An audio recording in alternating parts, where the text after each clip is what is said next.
怎么了？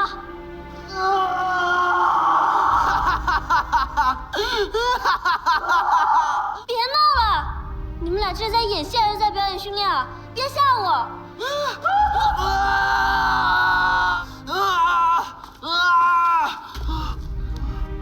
他们二人是中了我无色无味的翻江倒海、搞七捻八、欲火焚身超级强项毒药。你是谁？为何要下此狠手？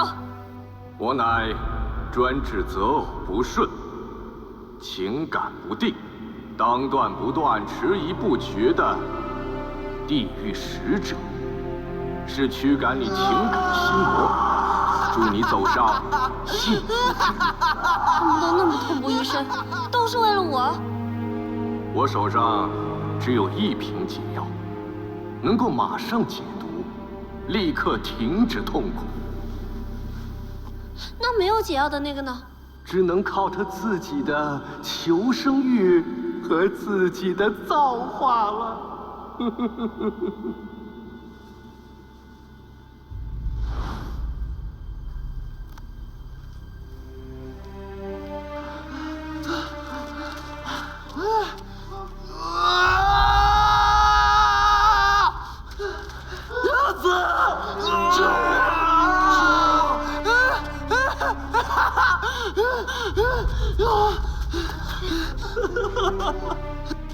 救我！这两个人，你只能救一个。你到底要救谁啊？你自己选吧。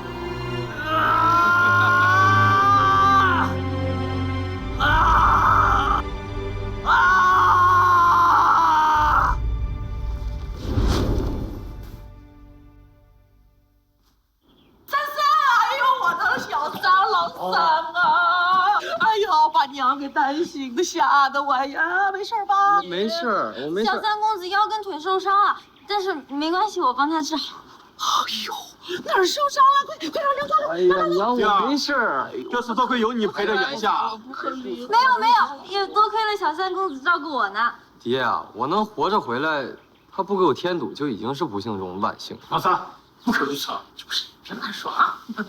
咱所有的人都听好了。从今往后，木鱼儿就是我们公家的恩人啊，受公家礼遇，自由出入，自己安排自己的时间。是。哎，谢谢老爷夫人。都还愣着干什么呢？烧点热水，是不是？煮点好吃的。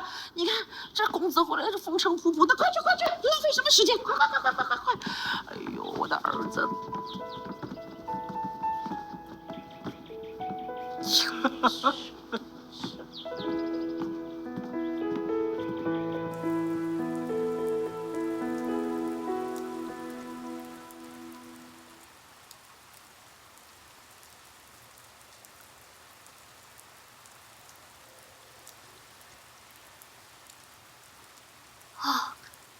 感觉像是还在梦境中一般。我还以为我睡了一觉就回家了。怎么想家了吗？也是，也不是。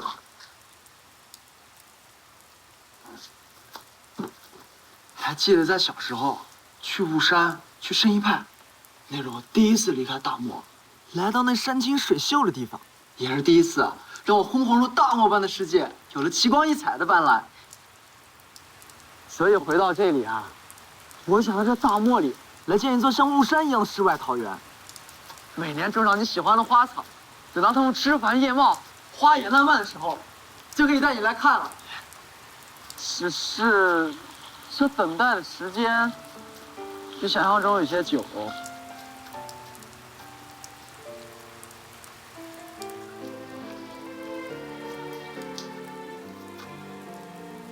看到你待在这花园里，就很欣慰，就觉得一切的努力都是值得的。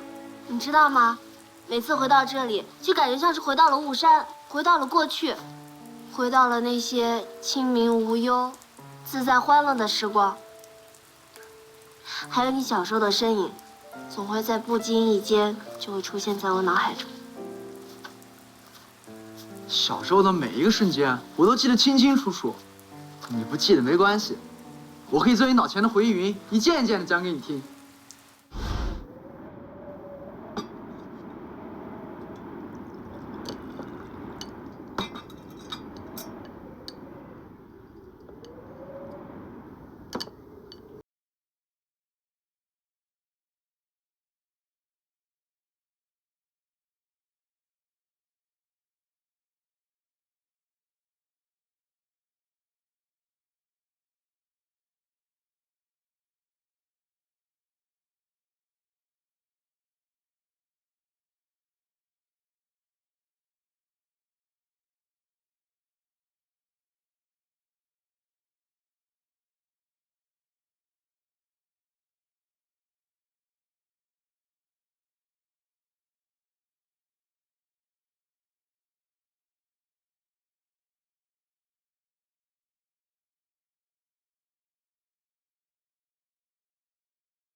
可爱、勇敢的小天使就是我最喜欢的人，所以我要更努力的去练功，变成全天下最厉害的高手，才能配得上你，履行我们的约定，你才会像以前一样喜欢我。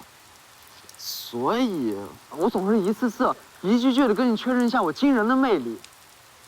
原来，现实的情节跟我脑子里的剧本不太一样。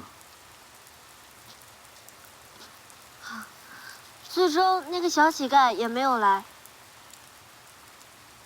我也没有你说的那么好。因为我救了他，那个人就是莫一啊。莫一，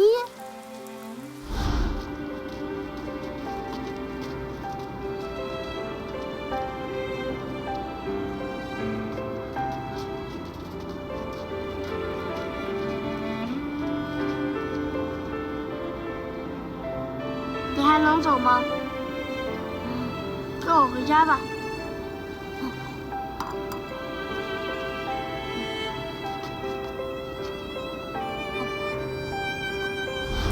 要不是你，我也不会有像莫一这样一个情同手足的生死之交。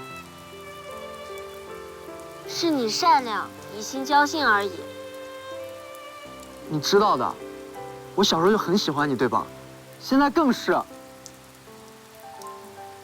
我只不过在你最美好的回忆中出现过，连同那些记忆一起被滤镜美化了而已。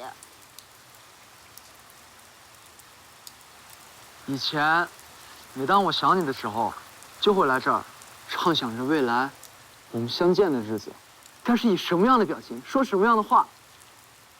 后来，我才发现自己错了。没有人会给你无尽的时间考虑、等待，去变成那个完美的自己。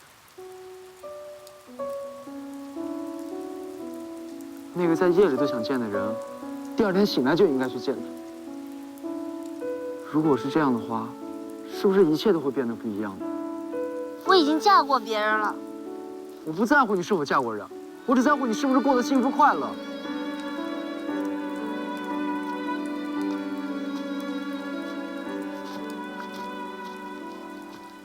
我永远放弃不了你。我对你是不会放弃治疗的。你老跟着我，到底想干嘛呀？我不自觉的就跟过来了嘛。你没听到人家在背后嚼舌根啊？猪还不吃窝边草。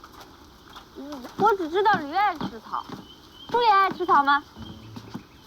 你的智商真是刷新了我对人类智商极限的认知。只要能跟着你，我做什么都没有关系。我家小姐以前说过，这是要冲破一切颜面和身份的考验，才是真爱。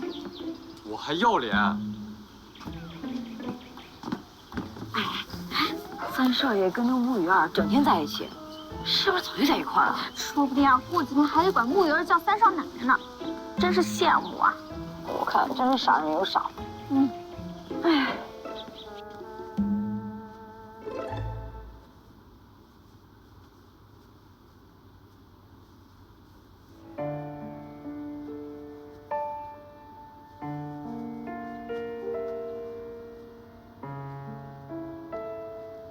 干嘛一直这么看着我？大半夜，怪瘆人的。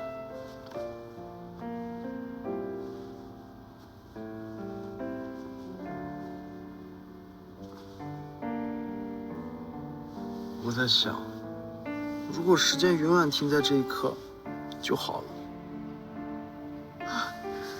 你现在的脉象差不多已经平稳了，再过10日，差不多就能痊愈了。不能好了再慢一点吗？你这是什么逻辑啊？如果好了的话，你是不是就要走了？我现在大小也是圣婴派的挂名掌门，行走江湖，有多少兼济天下、药到病除的事儿需要我，等待着我呢。好啊，那我能跟你一起去吗？好吗？嗯？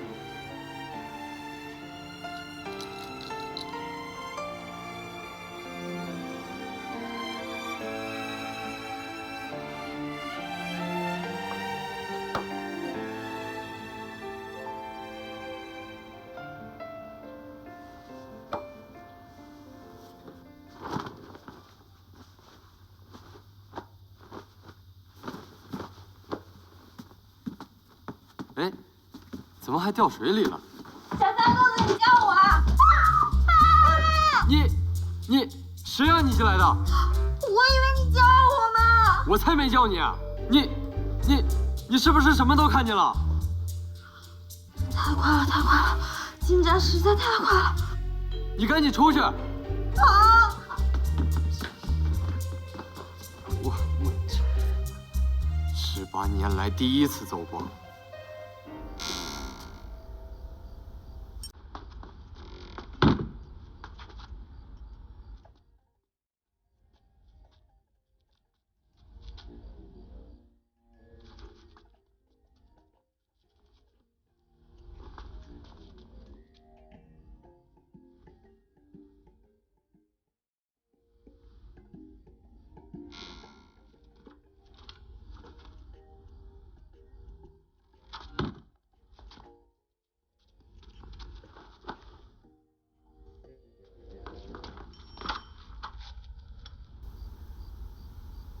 娘子深夜取我枕头，难道是？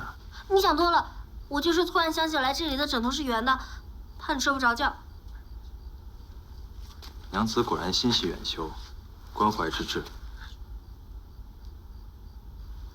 你别夸张，我就是记着你睡觉不是一直不老实吗？要是不抱个东西，就翻来覆去的睡不着。看来我的一切都深深印在你的脑海里了，对吗？睡不着，所以牵挂于我。那个，你这么晚了还去练剑啊？出去透透气，娘子不也一样？那个，把剑给我。啊，好久也没练了，都有点不太会了。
太累了，我先回去。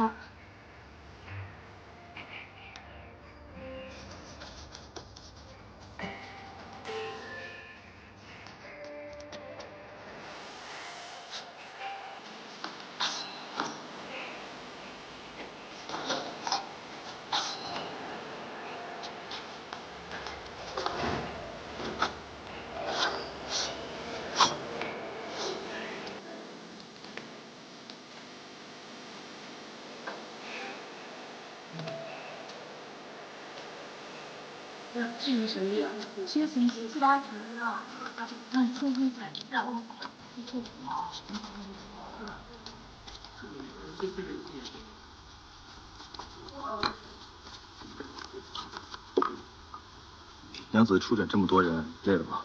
还好。娘子，你是缘何发现这其中要领？原来鬼域门的魔球功，只要一经修炼就会发胖。他们所谓的以胖为美，其实都是不得已而为之。只要结合小姨的冰魄神功，加上调理和修炼，他们就能身形逐渐恢复正常，各种疑难杂病也都可以迎刃而解。不愧是圣医派的继承人，看来娘子不出去施医行善，颇为可惜。回去以后给你开一个医馆吧，出诊行医随你心意。你们就不怕别人说什么闲话，说公家大少奶奶抛头露面什么的？只要你喜欢，何必在意他人的想法？啊，你原来不是最在意这个了吗？万千规矩，都不及你展眉惬意，会心一笑。天哪，这还是公家不苟言笑、规矩之上的大少爷吗？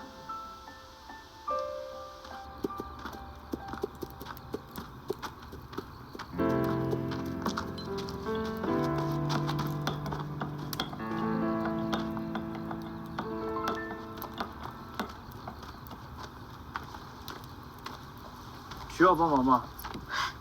不用，这些东西我自己弄就可以了。玉小姐，你这是在做什么呀？我在做一种药，专门给胖子减肥之后去除身上疤痕用的。那你也是费心了。哎，对了，莫姨，听说咱俩小时候就见过。啊？什么时候啊？你是不是被胖子在雪地里捡的？15年前，他捡你之前，有个女孩给过你个馒头。你怎么知道的？那个女孩就是我。居然是你！干嘛这么绝望的表情？说实话，你是不是从一开始就挺讨厌我的？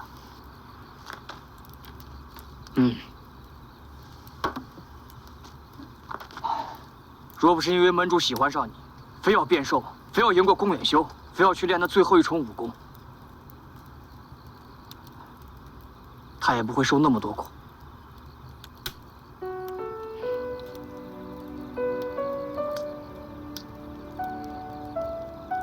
不过，若不是因为门主喜欢上你，我也见不到他那么快乐。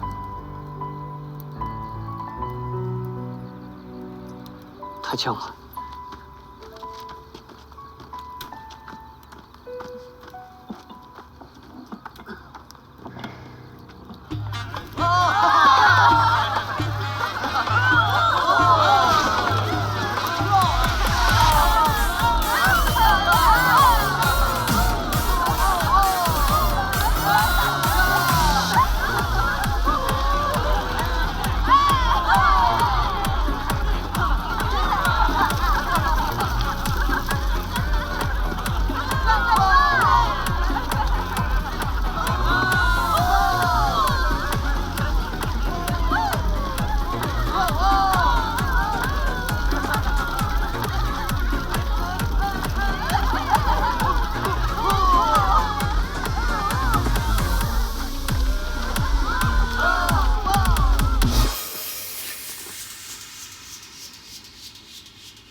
我给你3个办法。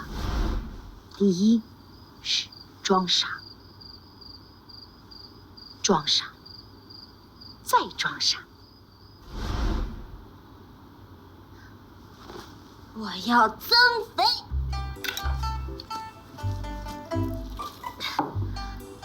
这么大一块肥膘下去，我得长多少？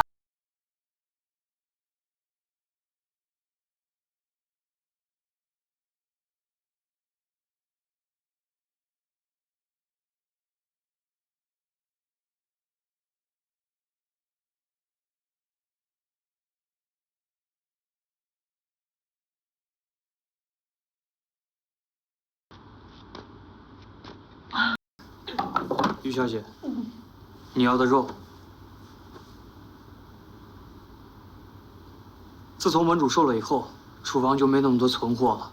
这是今天最后一盘，要再想吃的话，得等到晚上后厨买了新的肉再说。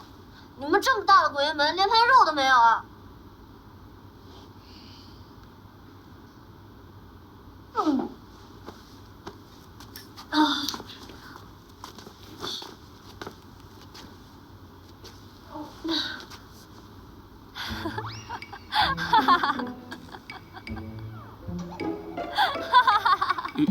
于小姐，你这又是闹哪出啊？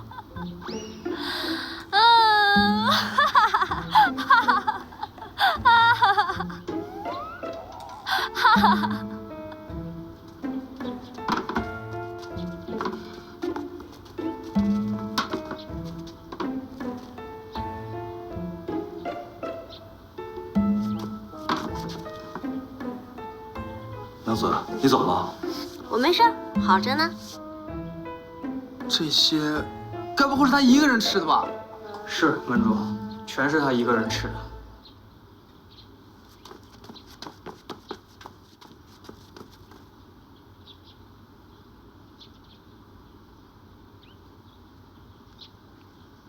老婆，你该不是怀孕了吧？怎么可能？哦，从今天起，但凡能躺着，我绝对不坐着；但凡能坐着，我绝对不站着。我每天必须要吃8顿饭，而且顿顿必须都是荤菜。钱先赊着，日后我自会还你。娘子，你这是为何呀？因为我太瘦了，需要增肥。从哪儿看出来你太瘦了？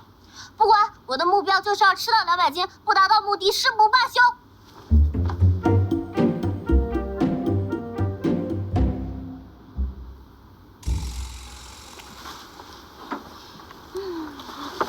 200二斤，来，你们俩一人一个，到我前面吃。你看你们吃的香，我还能再多吃点。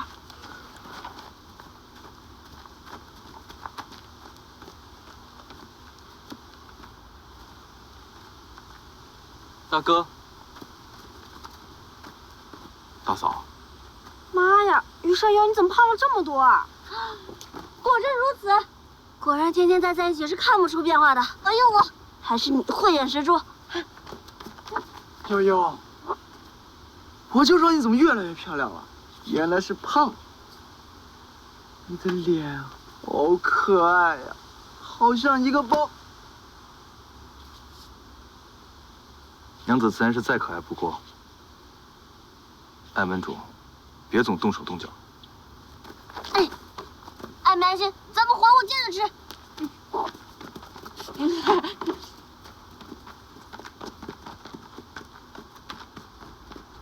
说吧，你又要搞什么鬼啊？我就想看看边胖边笨变傻咒，谁还会喜欢我？唉，我看你是不用测试了，你能想出这么痴笨傻的问题，他们还那么喜欢你，足以证明一切了。搞不好你上辈子是个女娲补了个天，还是嫦娥什么的奔了次月，所以这辈子啊，赐你忠心不二、专情守护的男人还2个。太遭罪了，我现在根本无法同时支持他们2个人。完了，这就是现实报，爱着你，痛着你，没有人能替你做决定，只有看你自己了。可是我一点都不想伤害他们任何一个人。当时他们变傻、巨胖的时候就那么的喜欢你，是他们变身了，你又没变，这是什么逻辑啊？喜欢的不还是那个你吗？管他们干嘛？所以啊，你就不要再折磨自己的嘴和胃了，跟从一下你的心就是喽。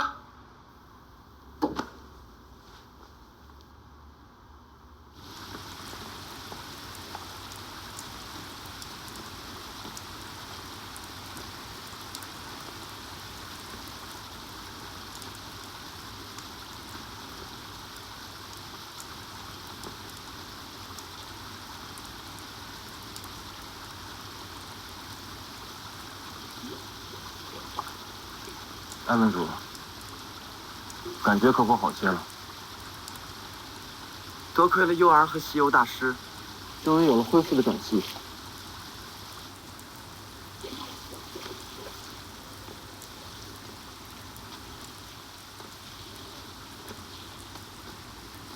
没想到你受了这么多苦。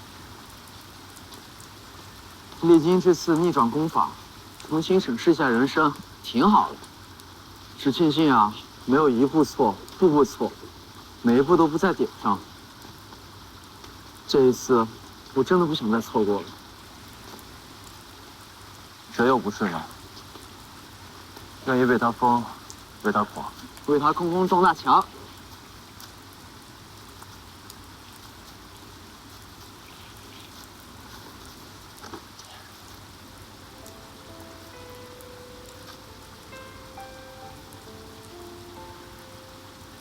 原以为世界这么大，可碰上一个相爱的人真不容易。就算求之不得，也不能让自己后悔。我会好好恢复，努力给他一个完整的幸福。我想变成他喜欢的样子，陪他去过他喜欢的人生。作为情敌，我们俩这么和谐一心，是不是不太合适啊？你快点好起来，这一回我不会退让你。好啊。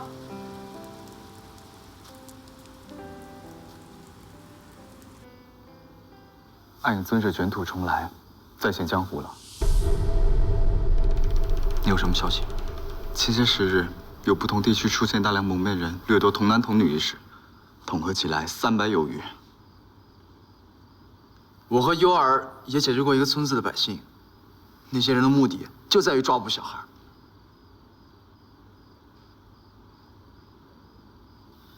二弟，你继续说。后来潘安仔细追查，发现转移的领头者居然是鬼眼邪，此事跟暗影阁必定脱离不了关系。这陈华清已死，暗影尊者还在继续行动，暗影尊者必定另有其人。就现有消息来看，暗影尊者极有可能已经获得所有魔炼残章以及修炼顺序，想以孩童性命炼成长生不老之术。明天我们一早出发，揭开暗影阁阴谋。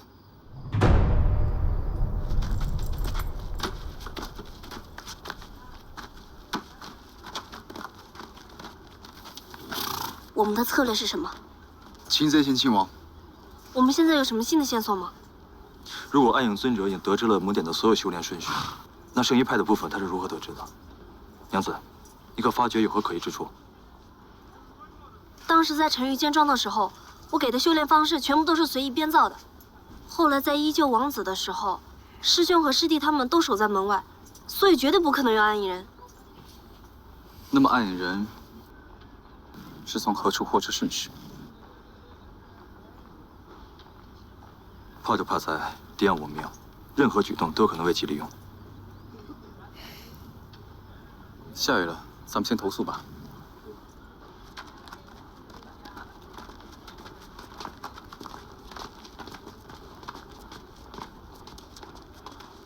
洋洋，啊，你怎么在这儿？我们进去吧。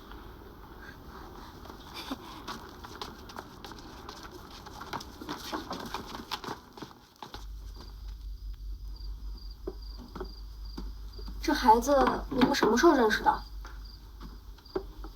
洋洋是以前我和优儿在锦仙村解救过的孩子，不会说话，没有爹娘，跟奶奶相依为命。好可怜。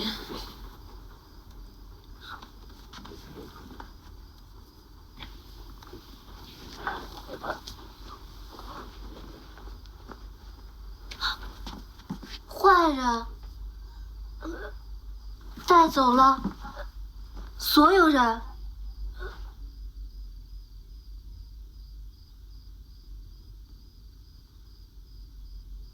那是不是就带走了都是像你这样的小孩？那奶奶呢？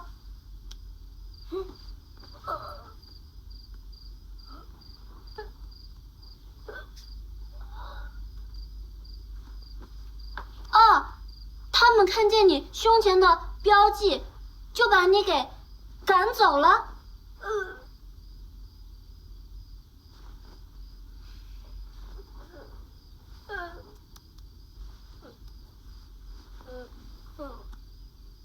你想奶奶，你想回家，对不对？简直是十恶不赦的混蛋！洋洋，别怕，你还记得逃跑的地方吗？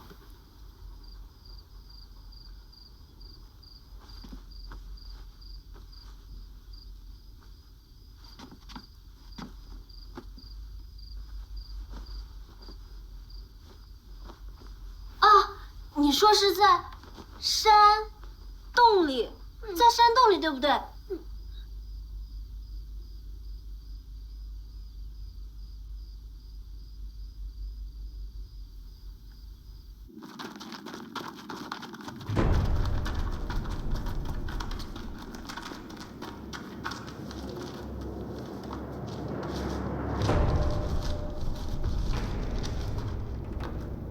敢跟我作对，你们3人想好了吗？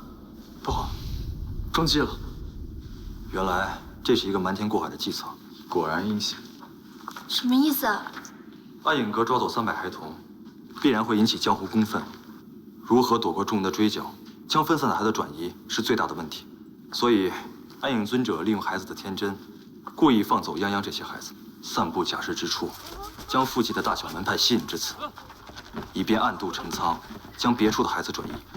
我们第一次出手就中了他的计，我们不能再从孩童这条线索追踪，必须从暗影尊者源头下手，不然永远会慢一步，处于被动劣势。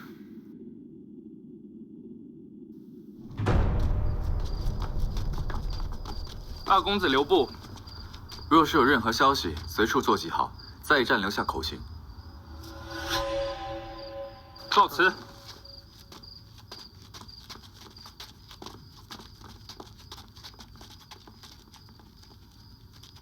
还是没进展吗？不仅4大门派，其他门派开始介入了，应该不久会有线索。暗影尊者肯定和我们相识，否则书信中不会称呼你们3人。会这么调侃我的，除了你们几个，还有我师兄他们，暂时没有别人了。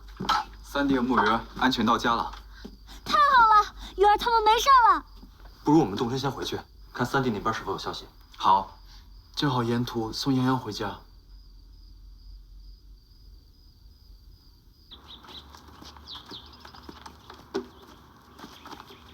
我自己来。这么费劲啊！看来你确实胖了，悠悠。这么说来，光吃不动果然有用。感情在，麻子放光彩，区区几斤肉，何足挂齿？爱情可不惧胖瘦美丑，哎，怕的是失忆。没有了记忆的爱情，那叫荒芜。我又何曾想失忆？何曾想装疯卖傻？我想失忆，失忆也非你。哎呀，那我不吃了，我现在开始减肥。不需要，你开心就好。不开心，那我今天开始服气辟谷，专喝西北风。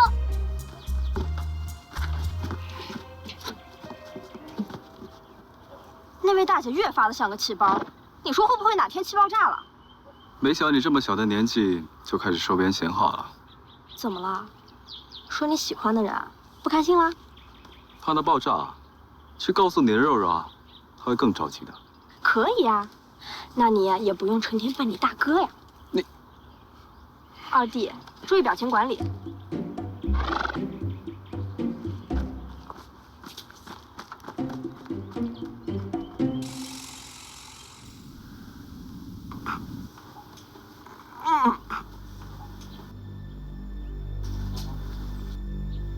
暗影阁这些卑鄙小人，竟埋伏跟踪我，使用暗箭伤人，简直是可恶之极！我们被暗影人追踪，说明我们之中有他想要的知情之人，必须在他下一步行动之前，赶快去寻找后援。现在哪管那么多，先弄下来救好莫一再说。如果我们不分批行动，就永远会晚一步，危险难测。如果伤的是宫远寒，你还会这么无情的催促吗？我是在为大家共同的安危考虑。你考虑的，就是保全你觉得重要的性命，保全你们宫家是吗？如果门主不停商量自有打算，兵分两路也好，联盟中断也罢，门主现在就可做了断。能影响我去留的，想来只有我老婆。我与娘子一日夫妻百日，你少有招惹之心。如果你真在意幼儿，又怎么会轻易向他下休书，逼他出家门？你俩能不能消停会儿？我对你们两个真是太失望了。莫一现在刚刚受伤，现在还有300个孩子生死未卜，性命堪忧。你们俩居然有功夫在这里为了小情小爱而吵架！别跟着我！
你不是以前的艾德，你不是失忆了吗？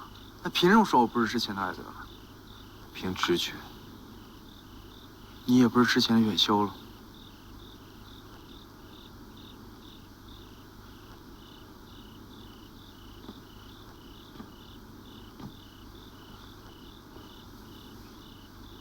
是啊，好与不好，都回不去了。时间是回不去了，但情谊可以深埋，且能永恒。我俩如此执着于娘子，你说他会不会把我们2个都放弃掉了？不管他嘴有多硬，心还是绵软的。无论他做什么选择，我都遵从。但是，在他做选择之前，我会每时每刻每秒都听从本心去努力。爱他，守护他，本就是我自己的事儿。如果我是娘子，我觉得我也会选你吧？是吧？那你退出吗？怎么会呢？你有多努力，我便跟随你有多努力，乃至更深。娘子对我来说，不是一件衣服，一把剑，她是我的心头肉。说到底，你到底喜欢娘子哪一点？喜欢他，就算睡觉也会拳打脚踢的性格。每次凶完别人，还得理不饶人的先说你好凶啊。对，那家伙好汉不留隔夜仇，有仇当场就给报了。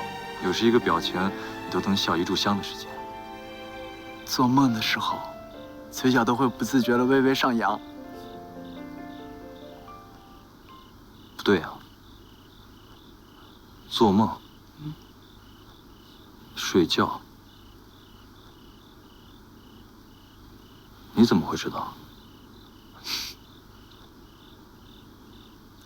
我怎么不能知道呢？好。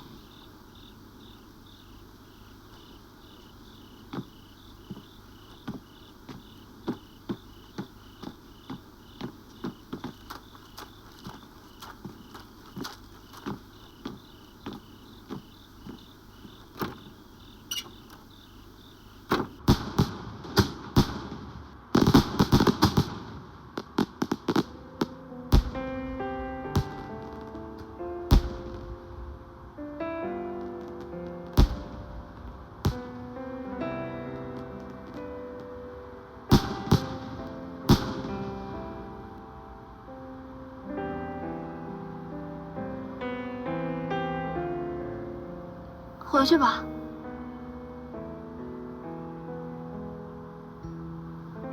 该回去了，是吧？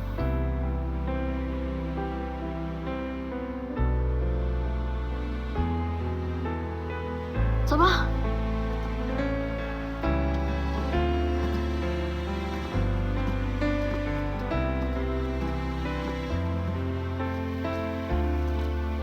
大哥的机会应该会多一点吧？你是以什么样的身份问呢？是你大哥的弟弟，还是？以你好朋友的身份，我不知道，我只想遵从自己的心意。